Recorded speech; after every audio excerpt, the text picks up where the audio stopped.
अच्छा, हमारे पास जो टॉपिक है उसके अंदर हमारे पास है इलेक्ट्रॉनिक कॉन्फ़िगरेशन।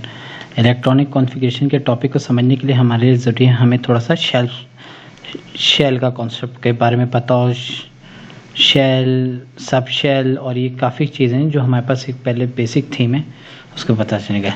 हमारे पास मॉडर्न एटॉमिक मॉडल के अंदर हमारे पास थोड़ा सा ये था कि हमारे पास जो मॉडर्न एटॉमिक मॉडल्स की जितनी भी थ्योरी थी उसके अंदर हमने ये चीज़ वो डिस्कस किए कि हमारे पास ये वो बात आई थी कि हमारे पास जो शेल है वो डिवाइडेड है, वो डिफरेंट कंपार्टमेंट में या उस शेल्स के अंदर या उस ऑर्बिट्स के अंदर हमारे पास डिफरेंट सब शेल्स होते हैं, जिसकी यहाँ पर एग्जाम्पल थी SPDF। तो हमारे को सबसे पहले हमें वो समझना पड़ेगा कि शेल्स का कॉन्सेप्ट क्या है, शेल्स क्या होता है।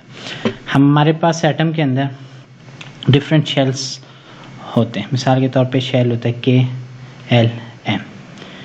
शेल्स के अंदर मोस्टली इलेक्ट्रॉन क्या है कि पेयर्स की फॉर्म में वो रोटेट करते हैं मोस्टली। अब हमारे पास हर शेल की एक कैपेसिटी होती है और शेल के अंदर एनर्जी का ट्रेंड होता है। तो हमारे पास अगर मैं बात करूं, एनर्जी का जो ट्रेंड होता है वो हमारे पास बढ़ता है जैसे जैसे हम शेल के अंदर हम मूव करते हैं फ्रॉम वैलेंस साइड की तरफ, या फिर हम अगर न्यूक्लियस से हम आउटर सरफेस की तरफ मूव करेंगे तो हमारे पास जो एनर्जी का ट्रेंड है वो बढ़ेगा। मिसाल के तौर पे जो K शेल की एनर्जी है वो कम होगी कंपेयर टू L की, और M की जो और L की कम होगी compare to the M shell. M की कम होगी कंपेयर टू द एंड। या इसको मैं दूसरे अल्फाज में कहूँ तो मेरे पास क्या है कि मेरे पास जो N शेल है, जो मेरे पास लास्ट शेल है, वैलेंस शेल है, उसकी एनर्जी सबसे ज़्यादा होगी। और अगर मैं N शेल से मैं मूव करूँगा M शेल की तरफ तो उसकी energy compare to the N कम होगी। बट जो M शेल की एनर्जी ज़्यादा है कंपेयर टू द L। तो हमारे पास जो एनर्जी का ट्रेंड है वो न्यूक्लियस से मैं जितना दूर दूर जाता रहूँगा, मैं जितना मैं फार साइड मूव करूँगा, मेरे पास एनर्जी बढ़ेगी। तो ये मेरे पास कॉन्सेप्ट होता है शेल्स का। शेल्स के अंदर हमारे पास इलेक्ट्रॉन की ओरिएंटेशन का भी आता है कि शेल के अंदर जो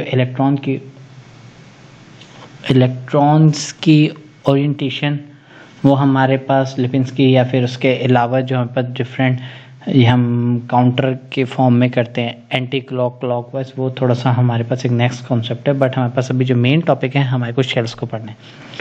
हमने शेल्स के अंदर एनर्जी का ट्रेंड को देख लिया। अब हमारे को देखनी है शेल्स की कैपेसिटी। एक शेल के अंदर कितने इलेक्ट्रॉन आते हैं उस चीज़ को हम देखते हैं।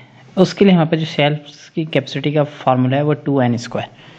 यहाँ पर जो 2 है ये कांस्टेंट है, n जो होता है नंबर ऑफ शेल को रिप्रेजेंट करता है और स्क्वायर में बस कांस्टेंट है। n जो है वेरिएबल है, ये चेंज होगा जैसे जैसे कि शेल का नंबर होगा। मिसाल के तौर पे k के लिए n की वैल्यू क्या है 1, और ये हमारे पास n की वैल्यू बढ़ती रहेगी 1 2 3 4 5 जैसे जैसे शेल हमारे पास L M N O इस तरीके से हमारे पास शेल n की वैल्यू हमारे पास वेरी करेगी जैसे जैसे हमारे पास शेल चेंज होगा।